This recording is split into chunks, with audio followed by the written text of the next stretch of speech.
اللہم صلی علی محمد و آل محمد۔ ہماری گفتگو کا سلسلہ جو اپنی تیسری نشست میں پہنچ رہا ہے،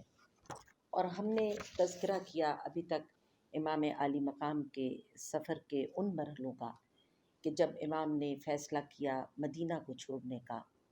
اور اب وہ وقت بھی آ گیا کہ جب امام عالی مقام علیہ السلام نے مکہ کی حدود سے بھی باہر نکلنے کا فیصلہ کر لیا۔ اور وہ ارادہ کیا ہے امام کا کہ وہ عازم کوفہ ہو رہے ہیں، یعنی وہ پورا ہم نے آپ کو سنایا گزشتہ پروگرام میں کہ کس طرح سے کوفہ سے بے شمار عرض داشتیں، بے شمار خطوط جو ہیں وہ امام علی مقام علیہ السلام کے پاس پہنچے، جن میں کہ امام کو یہ دعوت دی گئی کہ آپ کوفہ تشریف لے آئیے کہ ہم یہاں پر آپ کے استقبال کے لیے پوری طرح سے آمادہ ہیں۔ لیکن پیش خیمہ کرتے ہوئے امام علی مقام علیہ السلام نے اپنے چچا زاد بھائی، اپنے معتمد خاص اور اپنے سفیر جناب مسلم بن عقیل کو کوفہ روانہ کیا، اور ان کے ساتھ اپنا ایک خط بھی بھیجا جو کہ ہم نے آپ کو پڑھ کر سنایا گزشتہ پروگرام میں۔ اب امام عالی مقام جو ہیں وہ جناب مسلم کو جب بھیج دیتے ہیں اور جناب مسلم بن عقیل کوفہ پہنچتے ہیں،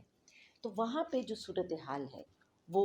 بالکل ان خطوط کی طرح کہ جو امام علی مقام علیہ السلام کو امام حسین ابن علی کو بھیجے گئے تھے، جن میں امام کو آنے کی دعوت دی گئی تھی، اسی طرح سے لوگوں کا جوش و خروش جناب مسلم نے پایا۔ اور جو ان کی ملاقاتیں ہوئیں، جو تقاریر کے سلسلے ہوئے، اس میں جب لوگوں نے جناب مسلم بن عقیل کو کہ جو کہ خود بنو ہاشم سے ہیں، جناب عقیل کے فرزند ہیں، امام حسین علیہ السلام کے چچا کے بیٹے ہیں، تو ان کے اندر ایک اور جذبہ پیدا ہوا، اور ایک بہت جس کو کہنا چاہیے کہ بہترین قسم کی تحریک جو ہے اس کا کے آغاز ہو گیا۔ اور وہاں پہ رہ کے جب لوگوں سے ملاقاتیں کی تو جناب مسلم نے امام حسین علیہ السلام کو خط بھیجا، اور اس خط میں یہ لکھا کہ یہاں پہ حالات بالکل سازگار ہیں، اور جس طرح کے ان خطوط میں آپ کو بلانے کے لیے دعوت دی گئی تھی وہی جذبہ ہے، اور لوگ جو ہے وہ متحرک ہیں، لوگ آپ کا انتظار کر رہے ہیں، تو آپ اپنے سفر کا آغاز کر دیجیے۔ اب یہ خط امام حسین علیہ السلام کے پاس مکہ پہنچتا ہے، اور امام جو کہ پہلے ہی آمادہ ہیں،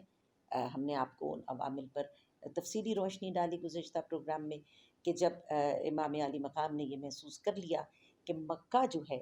اس کی حرمت کا پاس اور لحاظ رکھتے ہوئے انہوں نے حج کو عمرہ پہ تبدیل کر دیا، اور وہ خط آتے ہی اسی شام امام علی مقام جو کہ 8 ذی الحجہ کی صبح تھی مکہ سے نکل پڑے۔ جب امام مکہ سے نکلتے ہیں تو وہاں پہ وہ ایک تقریر ادا کرتے ہیں اپنے جتنے بھی قافلے کے لوگ تھے۔ یہاں پہ یہ بات دیکھنے کی ہے کہ مدینہ سے چلتے ہوئے امام علی مقام علیہ السلام کے ساتھ جو لوگ عازم سفر ہوئے تھے وہ امام کے اپنے خاندان کے، یعنی جو اولاد جناب ابو طالب ہے، زیادہ تر افراد خواتین اور بچے ان پر مشتمل تھے۔ لیکن جب امام مکہ آتے ہیں اور مکہ سے نکلتے ہیں، اور ایک تحریک کی صورت پیدا ہو چکی ہے کہ امام کو کوفہ سے خطوط آ رہے ہیں، اور وہاں پہ بہت سارے لوگ مختلف علاقوں سے آ کر حج کی خاطر موجود ہیں، تو پھر ایک کیفیت یہ بن رہی ہے کہ امام علی مقام کوفہ جا رہے ہیں اور ایک فاتح کی حیثیت سے جا رہے ہیں۔ اب امام کے قافلے کے ساتھ بہت سارے ایسے لوگ بھی شامل ہو جاتے ہیں کہ جو آپ کو معلوم ہے کہ ہر تحریک میں کچھ مطلب پرست لوگ بھی ہوتے ہیں جو وقتی طور پر کسی تحریک کا ساتھ دیتے ہیں جب وہ عروج پر جا رہی ہوتی ہے، اور جیسے ہی محسوس کرتے ہیں کہ وہ جو خطرات پیدا ہو رہے ہیں اور خوف کی صورتحال پیدا ہو رہی ہے، تو پھر وہ تحریک کا ساتھ چھوڑنے لگتے ہیں۔ زیادہ تر حق کے راستے پر چلنے والے لوگوں کے ساتھ یہی ہوا کرتا ہے کہ ایک بہت بڑا جم غفیر اکٹھا ہو جاتا ہے۔ ایسے ہی ہوا جب امام حسین علیہ السلام مکہ سے نکلے تو ایک لوگوں کی تعداد زیادہ تھی کہ جو اس وقت امام کے ساتھ وہاں سے روانہ ہوئے تھے، اور امام نے مگر جو اپنی پہلی تقریر کی، یہاں پہ یہ بات غور کرنے کی ہے کہ اس مقام سے لے کر یعنی اس وقت تک جب شب عاشور ہم دیکھتے ہیں کہ امام علی مقام نے وہ چراغ بجھا دیا تھا اور کہا تھا کہ جس کو جانا ہے وہ چلا جائے، اس وقت تک امام نے کوئی بھی صورتحال پوشیدہ نہیں رکھی، لوگوں کو کوئی سبز باغ نہیں دکھائے، کوئی جھوٹی امیدیں اپنے ساتھ وابستہ نہیں کی، بلکہ جو حقیقت ہے وہ لوگوں پر آشکار رکھی۔ اسی طرح سے جو تقریر امام نے کی وہاں پر، اس کے الفاظ کچھ اس طرح سے تھے کہ موت فرزند آدم کے گلے کا ہار ہے، اور مجھے اپنے اسلاف سے ملاقات کا شوق ہے، اسی طرح سے جیسے یعقوب کو یوسف سے ملاقات کا اشتیاق تھا، اور میرے لیے بہت اچھی ہے وہ جگہ جہاں میں کشتہ ہو کر گروں گا۔ یعنی یہاں پہ امام جو ہیں وہ کسی خلافت، کسی بادشاہت کا تصور پیدا نہیں کر رہے ہیں، بلکہ وہ بتا رہے ہیں کہ موت کیا ہے؟ موت فرزند آدم کے گلے کا ہار ہے، یعنی موت ہمارے بہت قریب ہے اور بہت خوبصورت ہے۔ موت کا جو تصور بیان کیا ہے امام نے، وہ گلے کا ہار ہے، یعنی بہت قریب بھی ہے اور بہت عزیز بھی ہے۔ تو یہاں پہ امام یہ تقریر فرماتے ہیں، اور یہ قافلہ جو ہے یہ مکہ کی حدود سے باہر نکلنے لگتا ہے۔ مگر اب دیکھنے کی بات یہ ہے کہ اس وقت کوفہ میں کیا ہو رہا ہے۔ جناب مسلم نے خط لکھ بھیجا کہ تشریف لے آئیے امام عالی مقام کو، اور یہاں پہ سب حالات جو ہے سازگار ہیں۔ لیکن اس عرصے میں صورتحال بالکل برعکس ہونے لگتی ہے، اور کس طرح سے برعکس ہونے لگتی ہے کہ یزید نے اپنے جو گورنر ہیں ان کو تبدیل کرنے لگتا ہے۔ اس کو محسوس ہوتا ہے، اور اس کے بہت جو جاسوس ہیں وہ یہ بتاتے ہیں کہ کچھ تحریکیں مختلف علاقوں میں ایسی اٹھ رہی ہیں کہ جو کہ حسین ابن علی علیہ السلام کے لیے ان کے موافق ہیں، اور ان کا ساتھ دینے کے لیے لوگ تیار ہو رہے ہیں۔ اس لیے وہ ایسے لوگوں کو گورنر لگانے لگتا ہے کہ جن میں ذرا سی بھی لچک یا ہمدردی یا کوئی بھی ایسا جذبہ محبت کا یا ایثار کا خانوادہ رسول پاک صلی اللہ علیہ وسلم کے ساتھ ہو تو ان کو بدل دیا جائے۔ یہ سوچتے ہوئے اس نے کوفہ کا گورنر بدلا، کیونکہ اس تک یہ بات پہنچ چکی تھی کہ جناب مسلم تشریف لا چکے ہیں کوفہ میں، اور وہاں پر اس طرح کی میٹنگز ہو رہی ہیں، اس طرح کے اجتماعات ہو رہے ہیں، اور یہ بھی بتایا جا چکا تھا کہ امام حسین علیہ السلام جو ہیں وہ مکہ سے اب اس وقت کوفہ کی طرف اپنا سفر کا آغاز کر چکے ہیں۔ جب یہ خبریں پہنچیں اور پھر اس نے عبید اللہ ابن زیاد کو کوفہ کا گورنر مقرر کر دیا۔ ابن زیاد نے کوفہ میں آتے ہی ماحول کو بالکل تبدیل کیا۔ تبدیل اس طرح سے کیا کہ شدید سختی جو ہے وہ کی جانے لگی، لوگوں میں خوف و ہراس پیدا کر دیا گیا۔ جناب مسلم بن عقیل جو ہیں وہ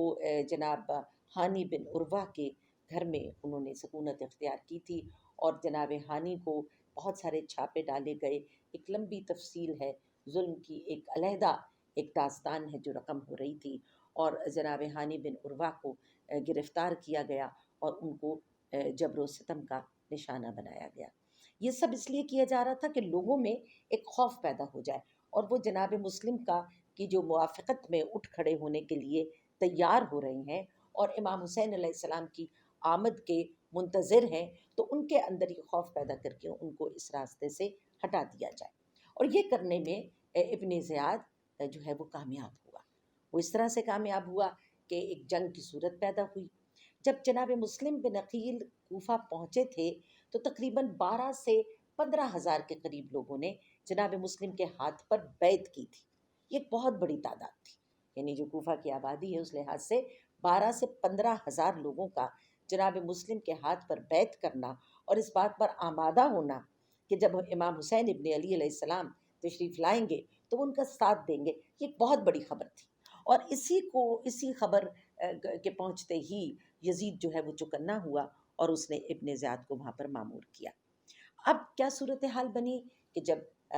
جناب ہانی بن عروہ کو قید کر لیا گیا، ظلم و ستم کا نشانہ بنایا گیا، اور اس کے بعد ایک جنگ کی سی کیفیت جو ہے وہ پیدا ہو گئی پورے کوفہ شہر میں۔ ہر طرف چھاپے پڑنے لگے، جو لوگ بھی جن کا تعلق بھی جناب مسلم کے ساتھ نظر آیا تھا، یا وہ ان کے ساتھ بیٹھ رہے تھے یا میٹنگز کر رہے تھے، گفت و شنید کر رہے تھے، ان سب کو بھی قید کر لیا گیا، اور ایک ایسا ماحول ہوا کہ لوگوں نے اپنے گھروں میں چھپ کر پناہ لینی شروع کر دی۔ اسی عرصہ میں جناب مسلم کو بھی قید کر لیا گیا۔ اب جب جناب مسلم نے وہ جنگ کی صورت میں وہ پہنچے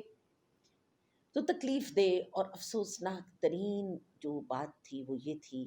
کہ وہ کوفہ کہ جس نے اتنی ڈھیروں خطوط لکھ کر امام حسین علیہ السلام کو آنے کی دعوت دی، جس کی وجہ سے جناب مسلم وہاں تشریف لائے، اور پھر جناب مسلم کا جس طرح سے استقبال کیا، وہ سچویشن، وہ صورتحال بالکل بدل گئی اس خوف و ہراس کے بعد، بالکل بدل گئی۔ اور وہ لوگ جو ہیں وہ واقعی انہوں نے اپنے آپ کو پوشیدہ کر لیا، گھروں میں چھپا لیا، اور وہ ایک طرح سے وہ جو ساری ان کی جو بیعت تھی جناب مسلم کے ہاتھ پر، وہ ختم ہو گئی، کیونکہ جب جنگ کا وقت آیا تو ایک وقت ایسا تھا کہ اس پورے کوفہ شہر میں جناب مسلم بن عقیل تنہا امام حسین علیہ السلام کے لیے اور حق کے لیے ظلم کے خلاف لڑ رہے تھے، واحد جناب مسلم۔ ان کے ساتھ ان کے دو چھوٹے بچے بھی گئے تھے جب وہ مکہ سے نکلے تھے، اور وہ دو چھوٹے بچے جو ہیں ان پر ظلم علیحدہ ہو رہا ہے، وہ ایک علیحدہ ظلم کی داستان ہے جس کا بیان جو ہے وہ ابھی ہمارے اس میں شامل نہیں ہے، لیکن ہم اور آپ جانتے ہیں کہ وہ کتنا بڑا ظلم تھا کہ ان دو چھوٹے بچوں کو بھی جناب مسلم کے بعد شہید کر دیا گیا۔ اب اس طرح سے جناب مسلم اس جنگ میں مبتلا ہو گئے، اور اس کے بعد وہ اکیلے انہوں نے تنہا وہ جنگ لڑی، اور اس کے بعد ان کو دارالمارہ کی چھت سے ان کا سر قلم کیا گیا، ان کے جسم کو نیچے پھینکا گیا، اور جناب مسلم کے سر کو دارالمارہ کے دروازے پر لٹکا دیا گیا۔ گویا کہ ابن زیاد جو ہے وہ یزید کے احکامات کے مطابق کر یہ رہا تھا کہ وہ خوف پیدا کر رہا تھا لوگوں میں۔ یہ جو آمریت ہوتی ہے نا، اس کا یہ ایک خاص انداز ہوتا ہے، یہ جو ظلم ہوتا ہے، جو بربریت ہوتی ہے، اس کا ایک خاص انداز ہوتا ہے کہ آپ لوگوں کے اندر خوف پیدا کر دیتے ہیں، اور جو ان کے اندر تحریک ہوتی ہے اس کو دبا دیتے ہیں۔ اب یہاں پہ یہی امتحان کا وقت ہے، یہی آزمائش کا وقت ہے کہ کون ہے کہ جو حق کا ساتھ دیتا ہے، کون ہے جو اس خوف کی وجہ سے اپنے آپ کو چھپا لیتا ہے۔ لیکن افسوسناک ترین بات یہ ہے کہ کوفہ کے لوگوں نے یہی ثابت کیا کہ نہیں، ان میں جناب مسلم کے سوا، جناب ہانی بن عروہ کے سوا اور کوئی نہیں تھا کہ جو جناب مسلم کے ساتھ آ کر کھڑا ہو سکتا۔ ان کی ہمدردیاں بھی تھیں، وہ گریہ بھی کر رہے تھے، رو بھی رہے تھے، لیکن اپنے گھروں میں بند ہو چکے تھے۔ اب آپ اس طرف صورتحال کا اندازہ کیجئے کہ امام حسین علیہ السلام کو وہ خط مل چکا ہے کہ آپ تشریف لے آئیے، جناب مسلم کا خط مل چکا ہے، اور 8 ذی الحجہ کو امام حسین علیہ السلام مکہ کی حدود سے باہر نکل چکے ہیں، اور اس عرصے میں وہاں پر کوفہ میں جناب مسلم کی شہادت ہو جاتی ہے۔ شہادت سے پہلے جناب مسلم جو ہیں وہ خط لکھتے ہیں،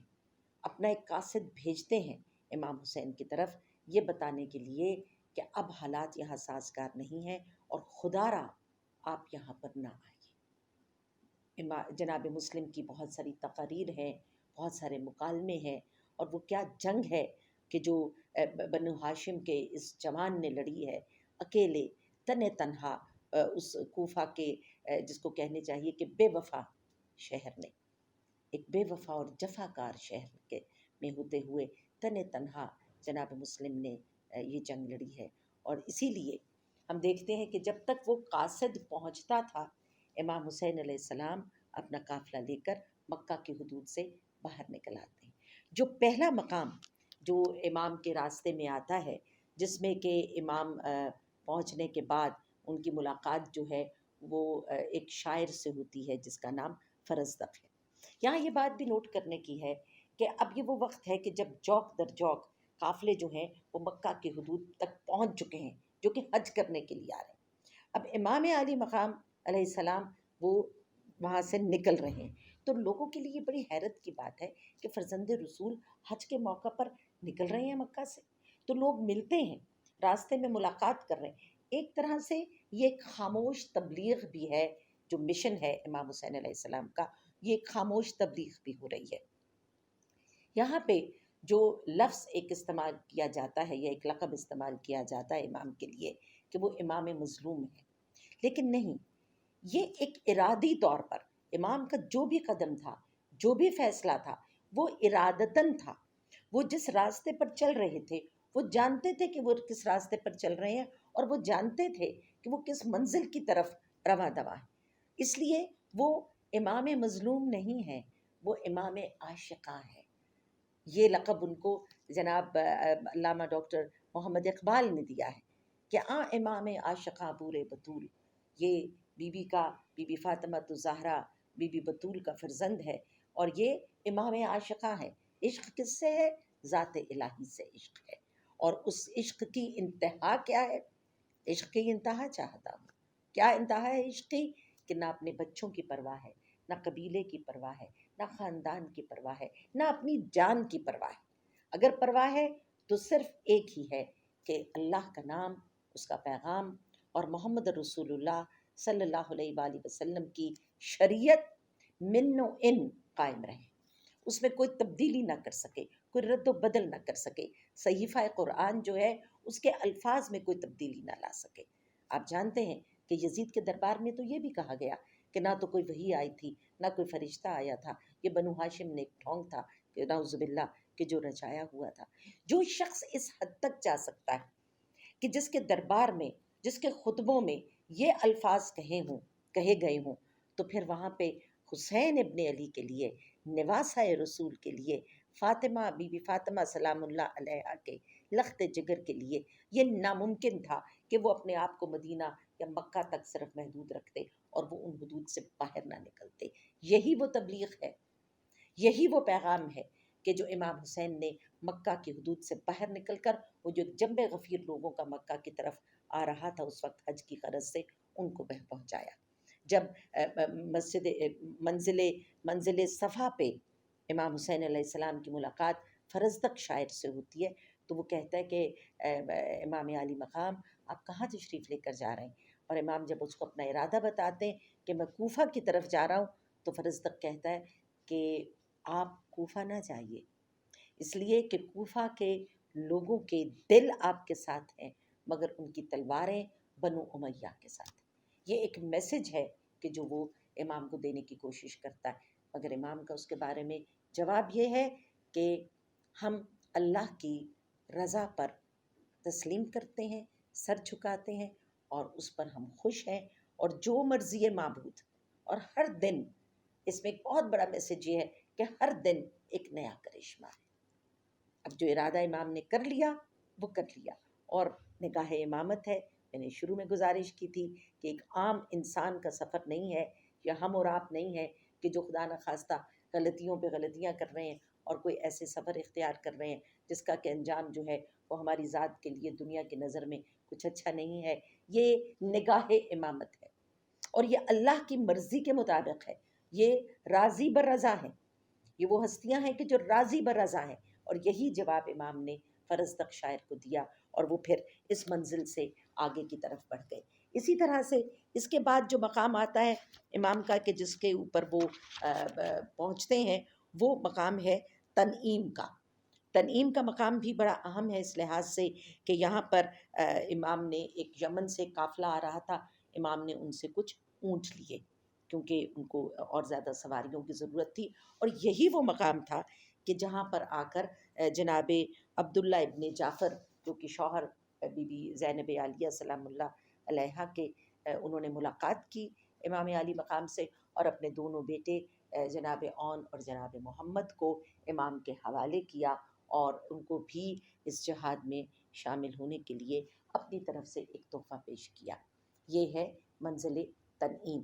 اس کے بعد یہ سلسلہ جو ہے وہ آگے چلتا ہے، اور پھر اس کے بعد امام جو ہے وہ ذات عراق، بطن الرما اور جابر کی وادیوں سے گزرتے ہوئے امام کا قافلہ جو ہے وہ آگے بڑھتا ہے۔ یہ وہ مقام ہے کہ جہاں پہ امام علی مقام علیہ السلام جو ہیں وہ ایک اور قاصد بھیجتے ہیں کوفہ کی طرف، اور اس کے ہاتھ وہ یہ پیغام بھیجتے ہیں جناب مسلم کی طرف کہ میں نے اپنے سفر کا آغاز کر دیا ہے، میں عازم سفر ہوں اور میں کوفہ کی طرف بڑھ رہا ہوں۔ لیکن وہ جو قاصد ہے اس کو قادسیہ کے مقام پر روک لیا جاتا ہے اور اس کو وہاں پر قتل کر دیا جاتا ہے، لیکن یقیناً اس سے بھی پہلے جناب مسلم کی شہادت کوفہ میں ہو چکی۔ اب یہ وہ منزلیں ہیں کہ جہاں پہ ہم دیکھیں گے کہ کس طرح سے امام کی جو آنے والے مقامات ہیں ان پر کیا فیصلے ہوتے ہیں اور تاریخ اپنا دھارا کس طرف موڑتی ہے۔ اللہ حافظ۔